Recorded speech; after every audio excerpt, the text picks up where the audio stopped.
नहमदुहु व नुसल्ली अला रसूलिहिल करीम। मोअज़्ज़ज़ सामीईन व नाज़रीन, अस्सलामु अलैकुम व रहमतुल्लाहि व बरकातुहू। दोस्तों, एक जादू ऐसा है जिसको अक्सर तौर पर आमिलीन भी नहीं जानते और आम तबका तो इसकी तरफ तवज्जो ही नहीं करता।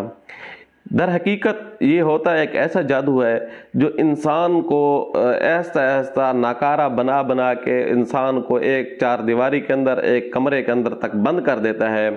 चाहे वो किसी बड़े मनसब के ऊपर भी फैज़ हो चुका हो, उसको ऐसा ऐसा पीछे धकेलना शुरू कर देता है।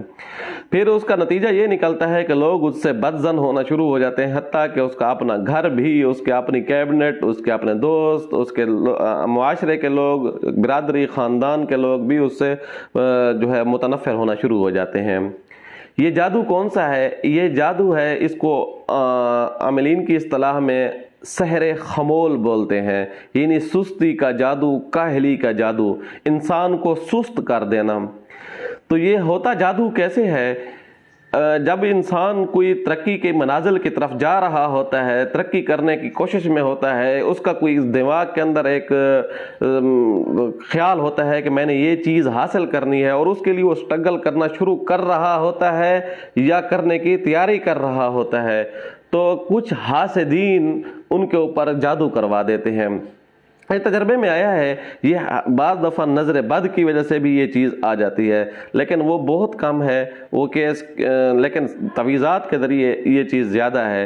होते ये हैं कि जादूगर के पास लोग जाते हैं और उनको बोलते हैं कि फ़लाँ बंदा, क्योंकि आजकल जादूगरों की तादाद बहुत ज़्यादा है। आपको फेसबुक, सोशल मीडिया, अखबारों के इश्तिहार, टेलीविज़नों के ऊपर इश्तिहार, बंगाली बाबा, फ़लाँ बाबा, बल्कि दीवारों के ऊपर आपने मुख्तलिफ़ किस्म की वाल चाकिंग भी पढ़ी होगी। तो होता ये है कि ये जादू जो होते हैं, जादूगर के पास जाकर ये जादू करवाते हैं। लोग कहते हैं कि फ़लाँ बंदा ये है कि वो इस तरह तरक्की कर, हम चाहते हैं कि ये बस अपने अर्क में गर्क रहे, ये तरक्की ना कर सके। चाहे वो तालीम हासिल कर रहा है, तालिब इल्म है, स्टूडेंट है, वो पढ़ाई की तरफ तवज्जो कर रहा है, पढ़ कर वो कुछ बनना चाहता है, तो ये लोग हासिदीन जो होते हैं उसके रास्ते में रुकावट डालते हैं। या इसी तरह कोई जॉब होल्डर है, वो जॉब कर रहा है, तो प्रमोशन होने वाली है, ये जो भी है, तो उसके रास्ते में ये चीज़ रुकावट पैदा कर देते हैं। तीसरा, आम कोई कारोबारी है तो कारोबार के अंदर कोई बड़े रिस्की काम करने की कोशिश कर रहा है, बड़ा कारोबार करने की कोशिश कर रहा है, तब भी ये लोग रुकावट डाल देते हैं इस चीज़ के अंदर। तो जादूगर जो होता है वो क्या करता है, वो मिट्टी का एक पुतला बना लेता है, उसके ऊपर अमल कर लेता है और उसको पानी उसके ऊपर छिड़काव करता रहता है। उसका मकसद आसाब को मुतासर करना होता है और वो दिमाग के अंदर ऐसा ऐसा सुस्ती और काहली पैदा करना। सुस्ती और काहली ऐसी चीज़ है जिसके ऊपर जिसके आप सल्लल्लाहु अलैहि वसल्लम ने भी पनाह मांगी है। ये बड़ी मनहूस चीज़ होती है, इसकी बड़ी नहूसत होती है इंसान की ज़िंदगी। ऐसा ऐसा वो फ़रैज़ और अल्लाह तबारक व तआला के अहकाम को भी बजा लाने से सुस्ती करना शुरू हो जाता है, नमाज की भी सुस्ती करना शुरू कर देता है वो बंदा। तो ये सुस्ती वाले बंदे की कुछ अलामात ये भी हैं जो मैं आपके सामने रखता हूँ। वो अकेला रहना पसंद करता है, बंदू के सामने उसका जी करता है मैं जाऊं, लेकिन उसको तभी तौर पे, दिली तौर पे जो खुशी होती है वो अकेलेपन में होती है। बंदू के सामने वो तो एहसास कमतरी का शिकार होना कि लोग मेरे बारे में ये सोच रहे होंगे नेगेटिव, उसके अजीब अजीब ख्यालात आएंगे, इसलिए वो अकेलेपन की तरफ आना शुरू हो जाएगा और अकेला रहना पसंद करेगा। तो खलवत पसंदी उसका एक वो होगा। दूसरा ये है कि उसके बाद खुद गर्ज बनता जाएगा, बस उसको अपने मतलब से होगा कि दूसरों के मफाद का काम अपने मफाद का ज़्यादा सोचेगा। महफिलों से कराहत आएगी, अक्सर औकात उसका ये होगा कि सर के अंदर दर्द होना शुरू हो जाएगा। तो ये कि बाज़ दफ़ा किसी काम को भी दिल नहीं करता, किसी काम की तरफ तवज्जो नहीं करता। बाज़ दफ़ा ये होता है कि जो काम उसका मकसद है उससे कतरा जाता है, मतलब तालिब इल्म है, स्टूडेंट है, तो पढ़ाई से उसका दिल कतरा जाता है। जॉब होल्डर है तो उसके जॉब से दिल कतरा जाता है। कारोबार वाला बंदा है तो कारोबार से दिल कतरा जाता है। तो बाज़ दफ़ा ये होता है किसी भी काम की तरफ उसका तवज्जो, बस अकेला पड़ा रहे, चारपाई के ऊपर, बेड के ऊपर पड़ा रहता है, تو یہ جو جادو ہوتا ہے اس کو سحر خمول بولتے ہیں. یہ انتہائی بھیانک جادو ہے. بدقسمتی سے عرض کر رہا ہوں اس کی طرف کسی کی توجہ نہیں جاتی جادو کی طرف. کیوں؟ اب اس کا میڈیکلی علاج تو ہے نہیں کہ سست بندے کا کوئی میڈیکلی علاج کیا جائے.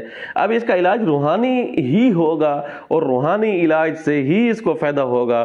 اس کے لیے ہم جو اکثر طور پر بتاتے رہتے ہیں اعمال بتاتے رہتے ہیں وہ سورۃ بقرہ کی جو ہے تلاوت اس کو سنائی جائے. سورۃ بقرہ کی تلاوت سے شیاطین بھاگ جاتے ہیں. اور اس جادو کے اندر بھی ایک شیطان ہوتا ہے, ایک سحری موکل ہوتا ہے, اس کی تعداد زیادہ بھی ہو سکتی ہے. وہ جادوگر جب عمل کرتا ہے تو یہ اس مسحور کے دماغ کے اندر خلل ڈالنا شروع کر دیتا ہے. تو اب جب سورۃ بقرہ آپ پڑھیں گے یہ دماغ کے اندر جو خلل ڈال رہا ہے یہ چیز اس کا راستہ رک جائے گا, یہ دوبارہ خلل نہیں ڈال پائے گا انشاءاللہ. جب یہ خلل ڈالنا اس کا بند ہو جائے گا, یہ خلل نہیں ڈال سکے گا, تو اس وقت آپ اس کا علاج کر سکتے ہیں. علاج کیا ہے؟ علاج اس کا یہ ہے 33 آیات منزل, اس کو 7 مرتبہ صبح پڑھنا ہے. اور سورۃ علم نشرہ یہ جو ہے 2 رکعت نماز پڑھ کر اگر یہ خود کرنا چاہے تو بہت بہتر, نہیں تو کوئی بندہ بھی اس کا علاج کرنا چاہے وہ یہ ہے کہ دونوں صلاۃ الحاجت پڑھ لیں یا صرف وہ علاج کرنے والا پڑھ لے تو بھی کافی ہے. اس بندے کو سامنے بٹھا کر اس کے سر کے اوپر ہاتھ رکھ کے سورۃ علم نشرہ کو 41 مرتبہ دم کریں. جب سورۃ علم نشرہ کو 41 مرتبہ آپ دم کریں گے انشاءاللہ پہلے دن سے ہی اس کو 5-7 گھنٹوں کے اندر ہی اس کا اثرات ختم ہونا شروع ہو جائیں گے. اور لیکن یہ یاد رکھیے گا اس کا کورس جو ہے وہ 21 دن پورا کرنا ہے. اب جب 21 دن اس کا کورس پورا کر لیں گے اس کا فائدہ یہ ہوگا کہ دوبارہ یہ چیز اس کے اوپر اٹیک نہیں کرے گی.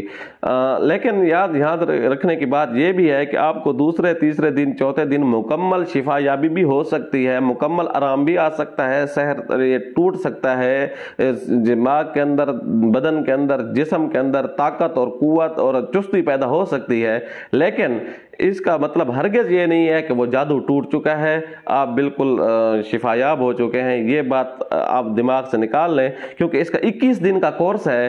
21 دن سے ہی آپ کو فائدہ ہوگا اور ایسا فائدہ ہوگا کہ زندگی بھر یہ چیزیں آپ کے راستے میں رکاوٹ نہیں پیدا کریں گی اور آپ اپنی زندگی کی سمت کو درست کر لیں گے. اور آپ انشاءاللہ ثم انشاءاللہ ان جادو کے ساتھ ساتھ اور جادو سے بھی محفوظ اور معمور رہیں گے.